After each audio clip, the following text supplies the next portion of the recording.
everybody. Welcome to another episode of Purple Insider. Matthew Coller here, and joining the show for, I think, the second time, Hobie Artigue, WDIV in Detroit, formerly of Fox 9 here in Minnesota. Hobie, it's good to see you. How about these Always good to football be teams, my seen. friend? How Dude, it's about this? incredible. It's incredible. These two. How about this division right now? That's the incredible part. It's It really wild. is. It really Yeah. is.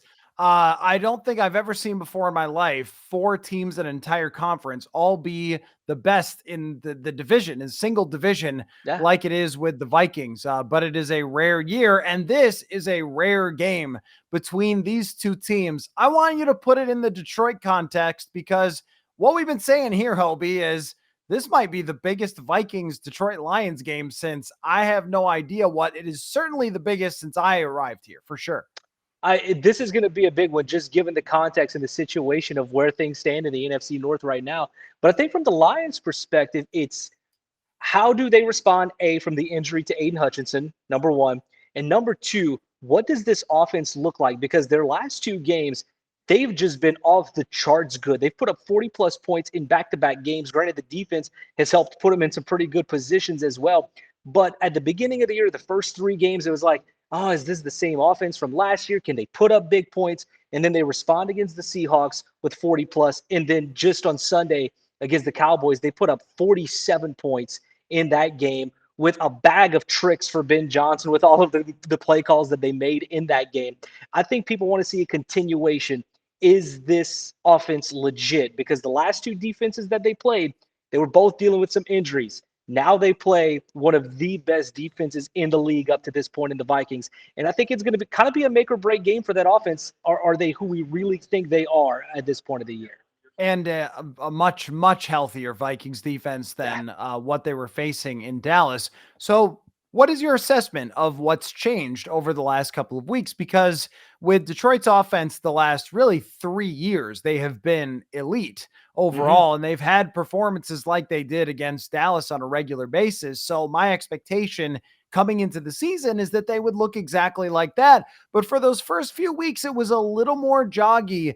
Jared Goff didn't Hmm. look quite as comfortable as he has in the past. And then something clicked in, which I guess you could say is the opponents, because Seattle has had a couple of rough weeks in a row, but the execution is at such a ridiculously high level. Was it the lack of hook and ladders to the right tackle?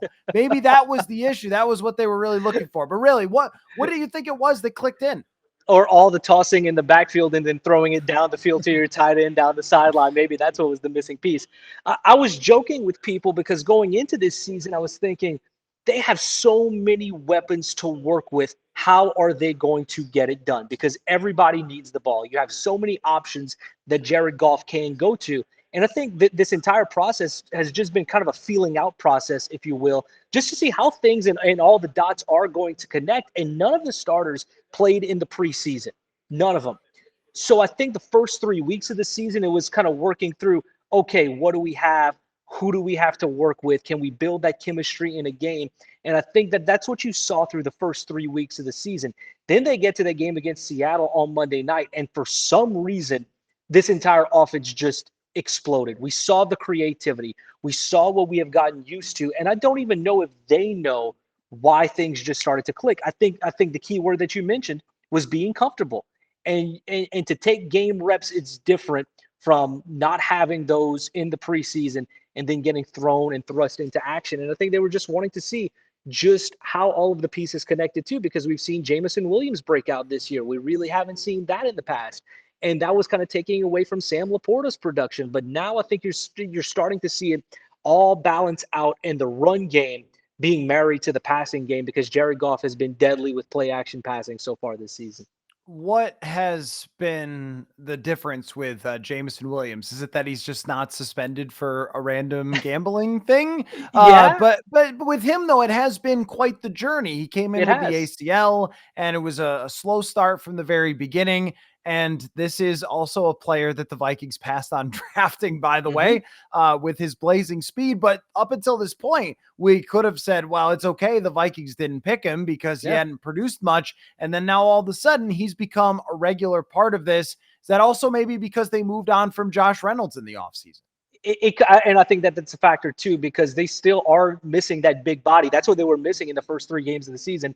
But then Tim Patrick has now burst onto the scene, who they got whenever they made roster cuts. They brought him over from the Denver Broncos. And just yesterday, he had a great game against the Cowboys in that game, making some great down the field catches. Almost had a touchdown, was called just short of the goal line. But as for Jameson Williams, people forget too, people were think about the suspension last year in heading into that season, but he was also hurt in training camp. He got hurt about midway through training camp. He was having some drop issues coming into the season, even before he got hurt. But looking at this season, talking to him in training camp, I think everybody expected him to turn into the guy that they drafted. And that's what he has done. And I think he came into training camp with that expectation of himself, that he needs to be this person. Everyone said throughout training camp how his maturity was different, that he was a different player, that he was going across the middle. We saw it watching training camp practices. He's going across the middle, making tough catches. He's not just the guy that's going to beat you with speed. And I think that his teammates started to believe in him as well. And I think that Jared Goff and Jameson Williams have built up this connection. And now you have an offense where you have to defend in the pass game every level of the defense, because you have Amon-Ra St. Brown, who can beat you with a quick slant or just run a route and then just stop, cut, and then be there on the spot. You have Sam Laporta, who can hit up the seam, and then you have Jameson Williams, who can take off the top of a defense. And we've seen it happen in pretty much every game this year, how defenses will focus in on some of the guys underneath, and he'll somehow, some way just sneak over the top, and then he's gone. And I think a lot of that is just him maturing and trusting in himself, and also just being healthy too, 100%. Right, because we knew that he had the talent to be a top-notch wide receiver. It was just the opportunity and having it come together, which makes the offense even more scary. I do want to talk about Jared Goff for a moment, because every time Goff comes up on this show for, I think, 6 straight years, because 2018 was when he put up the perfect quarterback rating against the Vikings on Thursday Night Football. And ever since then, I was like, I'm defending Jared Goff all the way. That was one of the best performances I've ever seen. And that ticket has gone up and down, but recently has really been paying off. But I wonder what it is you think has worked so well for him with Detroit. Is it as simple as, look, it's a good offense with lots of good players around him?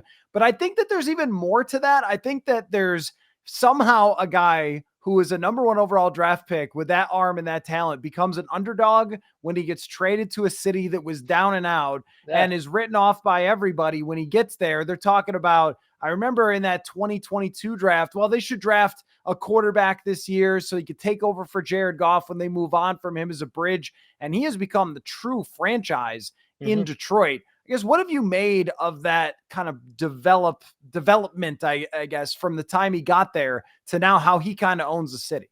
After that playoff, I mean, you can't walk around this city and not hear Jared Goff. I was just covering the Tigers in the postseason, and that Jared Goff chant was breaking out in their games. So I'm like, let's give this team a little bit of credit right now. But that's how much he has taken over the city. And I think Dan Campbell said it best after one of their playoff wins. He threw him a game ball and said, "You're good enough for Detroit, Jared Goff." And I think that that's when everything just solidified itself as to what he is and what he means to the city and what he means to this team. But as far as what has clicked for him, granted, number 1, playing behind the best offensive line in the league certainly helps. So whenever you have Taylor Decker and Penei Sewell as your tackles, Frank Ragnow, Minnesota guy, who has been such a smart, physical, dependable player for so long, you put all the right pieces together in front of him and give him time to throw, that's when he is at his best. And I think Ben Johnson has plotted things out for him from a play calling perspective to play to his strengths. He's been great at play action. He's done well in that aspect of the game. They have an established run game right now with David Montgomery and Jahmyr Gibbs. And I think he's in a spot now where he doesn't have to be the guy. He has so many pieces around him. I remember whenever I was on your show earlier this summer, and we were talking about J.J. McCarthy at Michigan, he didn't have to be the guy because of all the pieces that he had around him.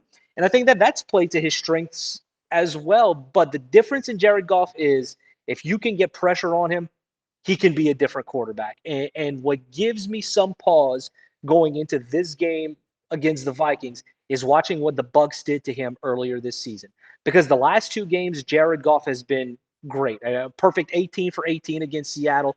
Just over on Sunday against the Cowboys, he had 300 plus passing yards, 3 touchdowns.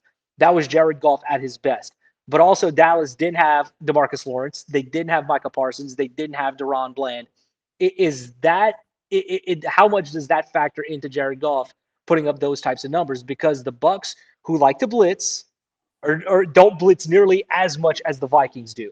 So if Brian Flores can dial some stuff up going into this game, I think that that's going to be the key for the Vikings going into this one, is putting pressure on Jared Goff, because Jared Goff under pressure and Jared Goff with time, two completely different quarterbacks. And we've seen it time and time again over the last few years. It's remarkable how bad he is at throwing on the move in any way, shape, or form. If he could set himself and line it up, he is just like you on the golf course, right down the middle of the fairway. I don't play that much golf, Matt. Come on, man.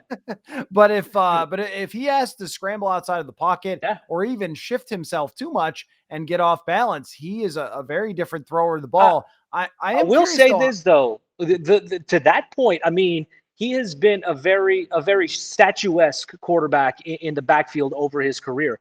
That said, this year he is using his feet a lot more. I mean, we see him running to pick up first downs. We see him on play action, bootlegging or extending the play in some way with his feet. And I can't say that I recall him doing that as much as a Lion as he's done this year. So that's another element of his game that I believe he has worked on. I think I asked him the other day, I was like, was that a conscientious part of your offseason prep in becoming more mobile? Because we're seeing so many mobile quarterbacks in the league. The pure pocket passer really isn't one that we see very often anymore. And I think that he added that to his game to help this offense become as good as it can be, because you know better than anybody, if you can buy an extra second or two with a blitz that's coming at you, that's all the difference in the world in success and not being successful in the NFL. I have seen a few Jared Vick tweets when he's taken off for first down, but I still think, of course, like the scouting report's going to be get him off his spot, get him moving. I think when he's intentionally moving, he's okay. But when he's doing it to try to scramble away, that's where you want him. You don't want him setting and throwing. And the Vikings are going to try very hard to deal with this. But how is this offensive line, I guess, a factor when it comes to facing off with Brian Flores' defense? Because Flores has done so well at sending different people from different places. There's 7 guys standing around the line of scrimmage. 4 are coming at you, but you don't know which 4 it's going to be.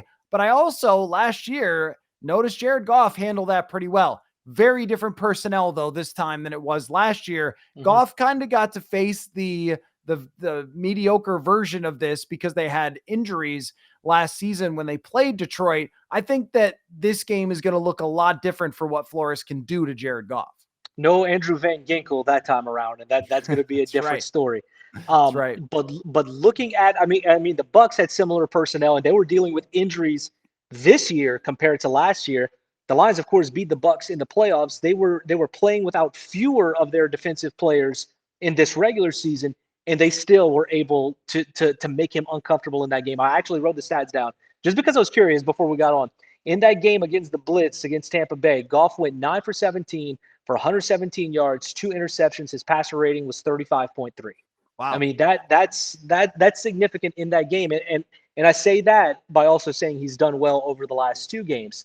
I think it all goes back to what you were saying about the offensive line and having a very cerebral guy in Frank Ragnow, who is dealing with a pec injury.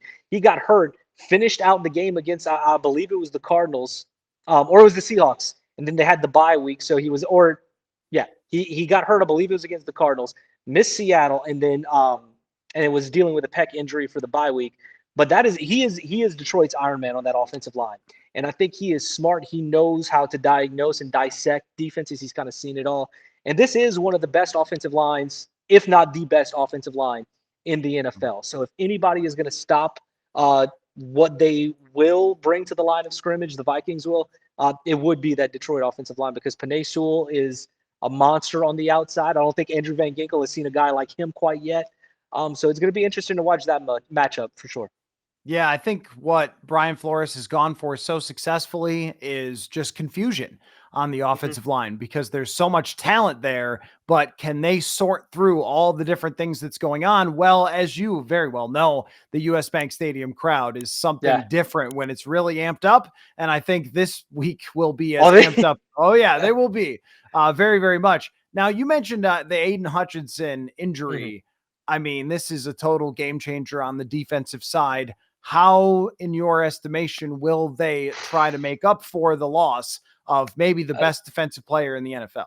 I mean, he was on track to win Defensive Player of the Year if we were going by what he's done so far this year. 7.5 sacks to lead the league, 17 quarterback hits. That led the league as well. You don't just replace that overnight. You really don't. And they're not going to get anybody in here that fast who can step in right away if they even do make a move. The challenging part is they had Marcus Davenport, who Vikings fans are clearly familiar with. He already got hurt. He's out for the season. Now you have Hutch. They also had one of their other pass rushing defensive linemen in John Kaminsky. He got hurt in training camp.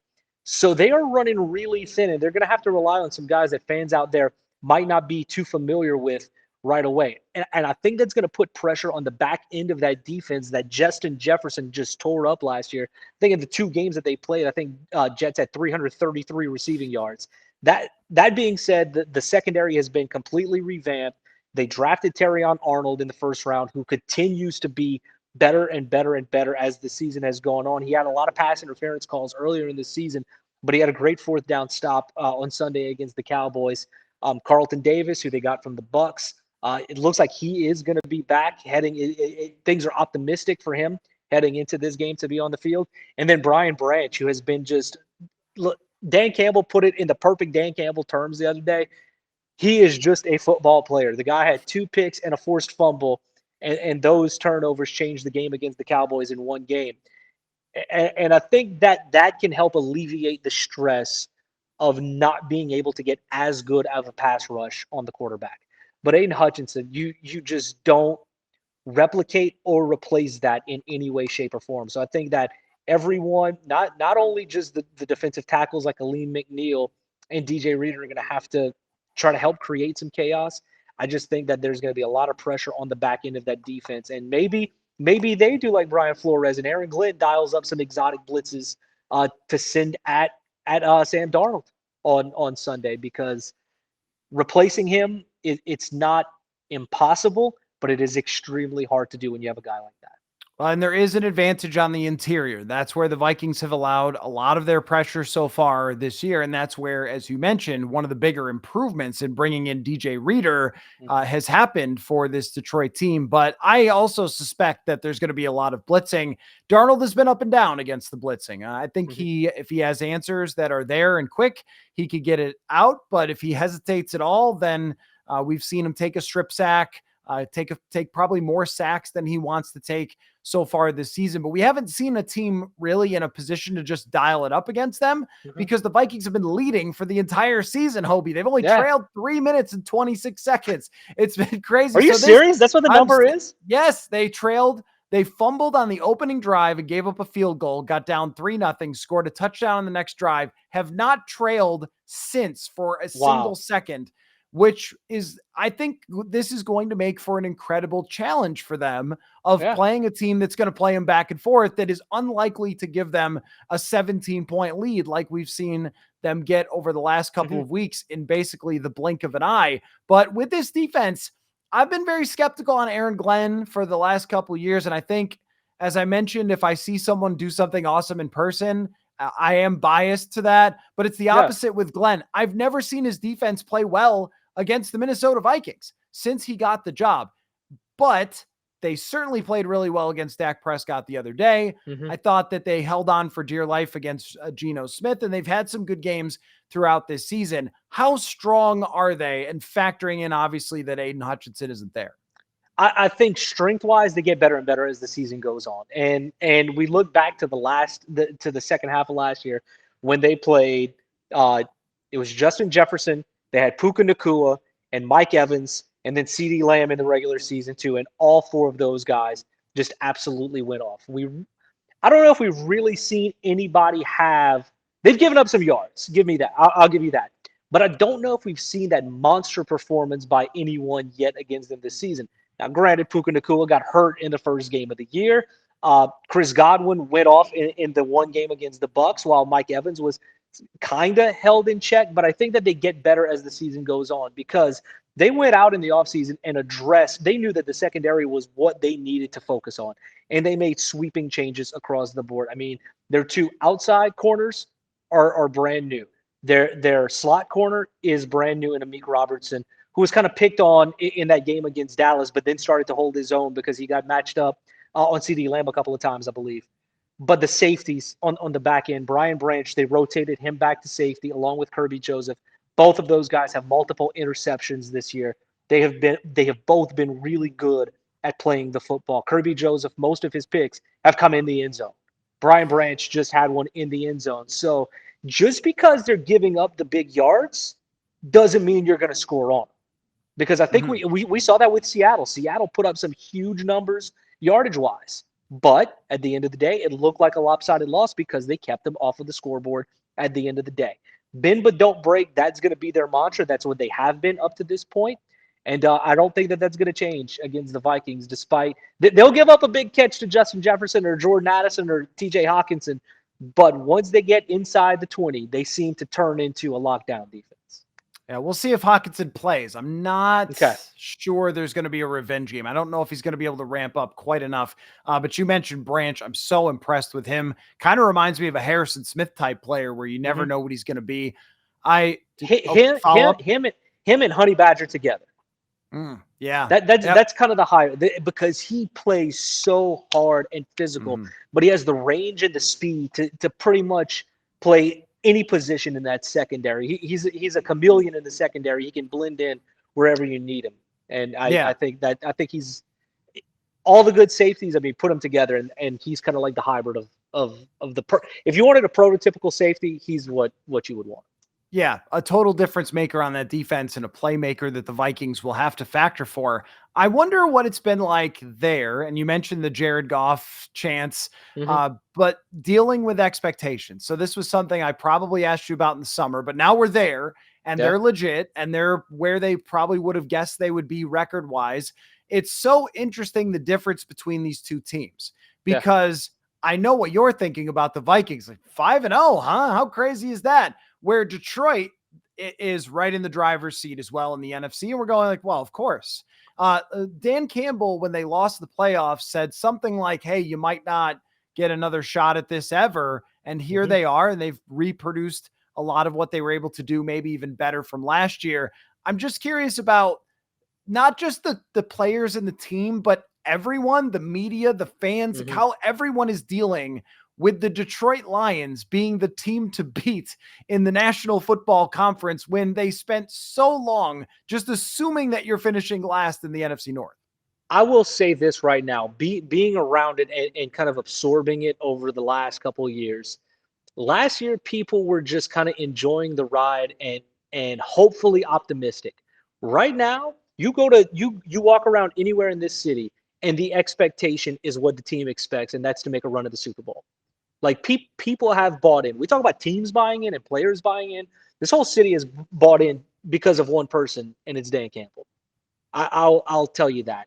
I think just the attitude that he has and the fact that he has people believing in this team, because everything that he said could happen has been accomplished up until this point. You remember Hard Knocks. He had the players in a huddle, and he said, I just need you guys to believe in me, man. That's all I need is for you to believe in me.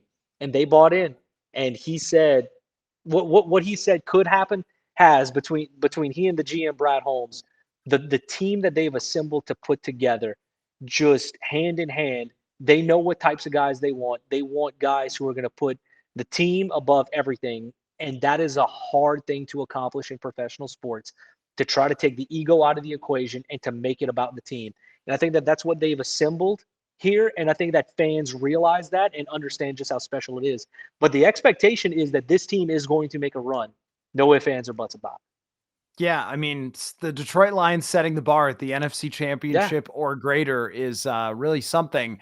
What questions do you have for me? What do you want to know? You're prepping for this week. What do I want to know? Yeah, what do you want to know? I'm right here. What do I want to know? How does Sam Darnold take the next step? Because they had a close one against the Jets. They're a pretty close one against the Jets, and now they have the bye week. How do you see him responding after what happened in London? Yeah, I think one thing is the bye week came at a good time because I felt like he It needed a little always bit. does. Don't say that. Yeah. Don't give me that. No, I just think that he had played 6 straight quarters where I felt like his timing was a little bit off, and he is trying to calibrate himself. How much do I just throw it to Justin Jefferson because obviously versus taking that other guys are going to be open? And we kind of took for granted how good Kirk Cousins was mostly at this, whereas like, all right, this is a time to take a shot to Jefferson. This is a time to check down underneath. Maybe 4th and 8 is not always the best time to do that. But for the most part, he was good at balancing where the right reads were, when to push it, when to not. And I felt in the Jets game, there was too much of a, I'm going to force it to Jefferson. I'm going to force it to Jefferson, as opposed to taking what's there. There is a little bit of what a listener of mine called the hero trigger to him that you just can't make him stop doing. Like, you don't have to extend that play. Just throw the ball away. You could just check it down. You don't have to be aggressive and push the ball down the field every time. And there is a concern a little bit with some of the pressure and how long he's hanging on to the ball, because he's trying to hang in and he's trying to let the plays develop. He knows they'll work if he gives it enough time, but sometimes you just got to do you don't go broke taking a profit, throw a little swing pass onto the next play. And I think that he had gotten a little bit off from those first few games, because the first 3 games, he was such a game manager. And I mean that in the most complimentary way. There were no turnover worthy plays, or maybe 1 in the first 3 weeks. There's been 4 in the last 2 weeks, a couple of interceptions that were ill-advised. I think that just he got thrown off his timing in the last game, and they couldn't play off the run game, which is going to be absolutely huge. That might be the biggest part. Aaron Jones was out there at practice today, so maybe they're hopeful that he can play. If Aaron Jones doesn't play and they don't run the ball well, life is much more difficult on Sam Darnold to just sit back there and throw and throw and throw and throw, because it does increase the chance of him doing something a little overly risky. But I think that having 5 games and then a break to assess everything and then go back to it really is an edge for the Vikings in this game. I was going to say, do you have any concerns? Because, I mean, you're an undefeated team going into this game, and then you hit the brakes. Do you have any concerns about there being a hangover of sorts for this team going into it?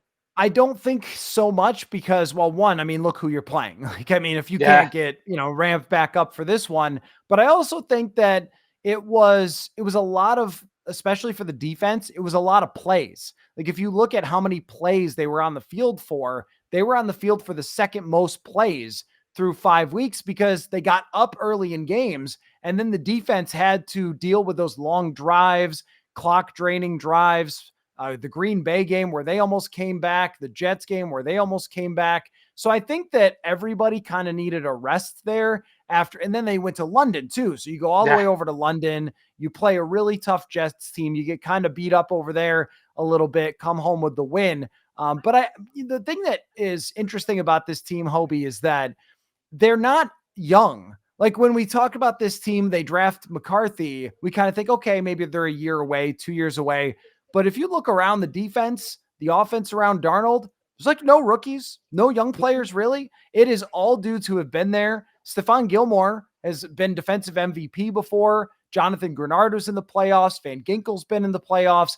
I don't think this team has dudes who are like, we're 5-0. What do we do? I think it's all guys who understand it's a long season, and especially a game like this could swing them into the rest of the year where they play easier teams after this. So, but that whole thing of like, KOC has played, you talk about Campbell, KOC has played really well off the fact that no one believed in them. They actually didn't. Like, I mean, locally we had them, 9 wins, but Vegas 6.5, like, they've done a brilliant job, I think, of being like, guys, no one thinks you're worth anything. So always remember that as you go into a game like this, that you're proving the world wrong. And it's been, an interesting message, the way that he's used it. The Tigers just did the same thing here in baseball, because they had in August a 0.2% chance of making the playoffs. And then they played 2 series in the postseason. So it's like, don't tell somebody that they can't do it. Then they show up. One more for you. I mean, of course, this one it's the top two teams in the NFC North right now. One undefeated, one 4-1, and then the other two teams behind them are right on their heels with 4 wins apiece. Looking at where things stand right now between the Lions and the Vikings, do you think one of those two teams is the last team standing or the final team standing at the top in this division?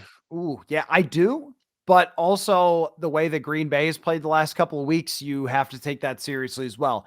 The one thing I think about Green Bay is, and their defense is now way better than it was before. So I think they're actually a better team than last year because their Mm-hmm. defense was kind of not that good last year. But I think that inconsistency is who Jordan Love's going to be. And I think that it's going to be super high highs and long stretches of being good for him to be a star quarterback. But I also think that he's going to have totally perplexing weeks, that's just part of his DNA. It's not going to be week after week consistent. So I think that they will lose a handful of games still. There's enough weakness there. And I mean, you might see Detroit and Minnesota at 13-12 type of wins Mm-hmm. when we get to the end of the day. I really think that these teams are this strong. And another factor is too, I don't think the rest of the NFC is all that strong. And when your entire division's playing the AFC South, it's pretty good for you, as we Yeah, saw even the Chicago Bears run the Jaguars off the field. But I don't know what is your, if you were doing win totals for all four it's teams, where would you have it? at this point, I wouldn't be surprised to see all four end up with 9+. Yeah. With where we stand right now, granted, what we've seen so far, every single team has risen to the occasion. Even the Bears. I mean, you didn't mention the Bears with Caleb Williams. He had what, 4 touchdown passes yesterday? He doesn't look like a rookie at this point. I think that if these two teams stay on this course, granted, here they are meeting early-ish in the season, they play again at the last game of the year. Wouldn't that be something? If the stakes of, I mean, we think the stakes are big now. Imagine if these two continue on the trend that they are in. The Lions and the Vikings could be playing for maybe not even the NFC North. They could be jockeying for the 1 seed at that point.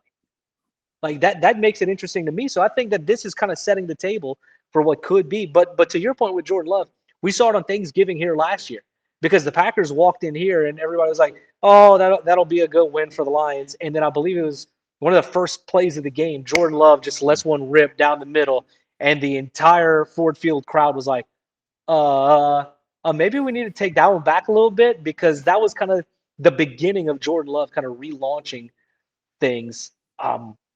Yeah, but I think it's going to come down to these two. I really do.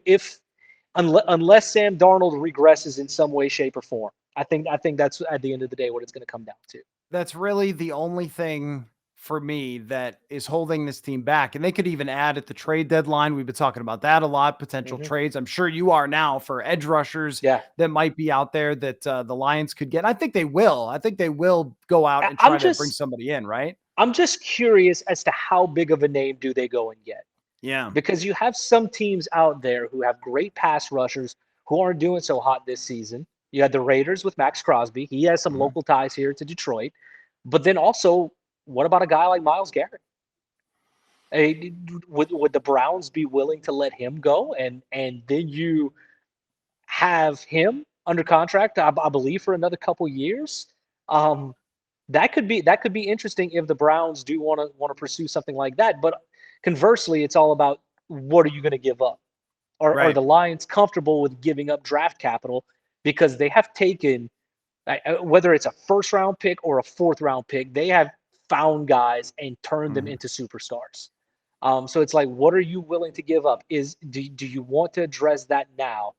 Um, but I don't know if there's a guy on that team. There is no other Aiden Hutchinson on this team.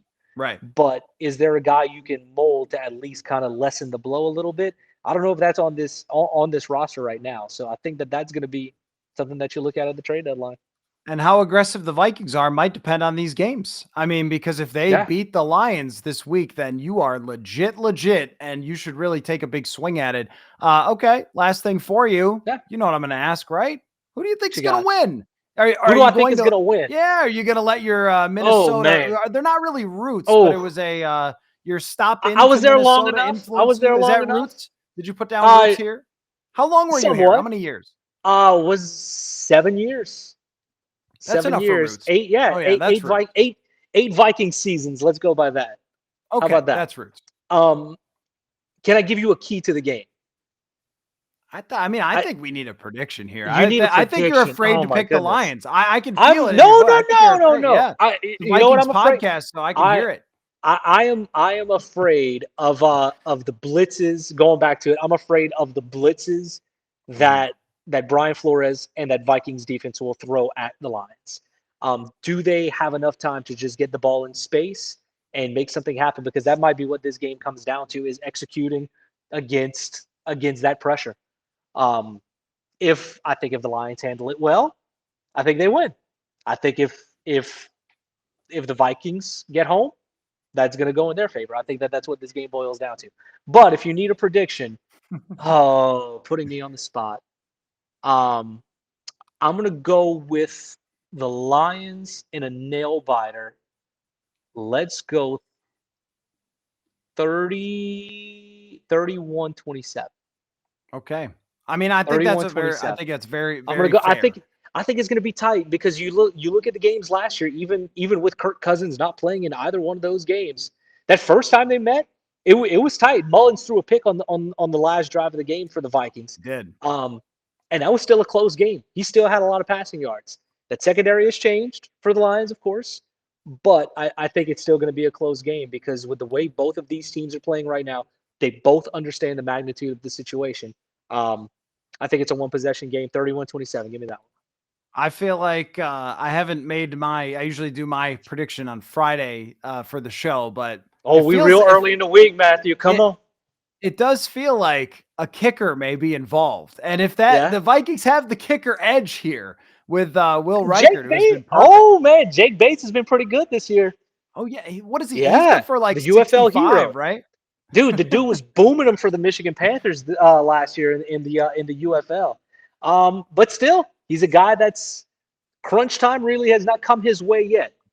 So we shall see. But in the regular season, I'm looking up his numbers right now. He is a perfect 9 for 9 in the regular season, but has not attempted from 50 plus yet. Okay. So we got good kicking.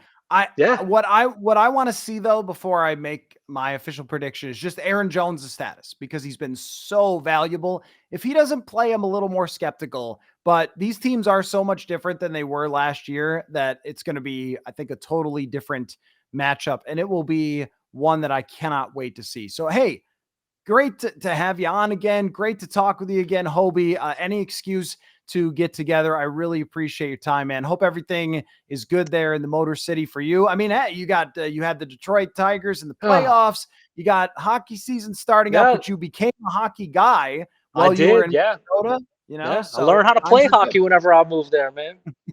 Yeah, that's good. I just appreciate all your time, man, and great to talk to you again. Well, thank you for having me, man. It's always a pleasure to join you, man, and then rehash the old times if we can. Exactly. Thanks, Hobie. No problem, man.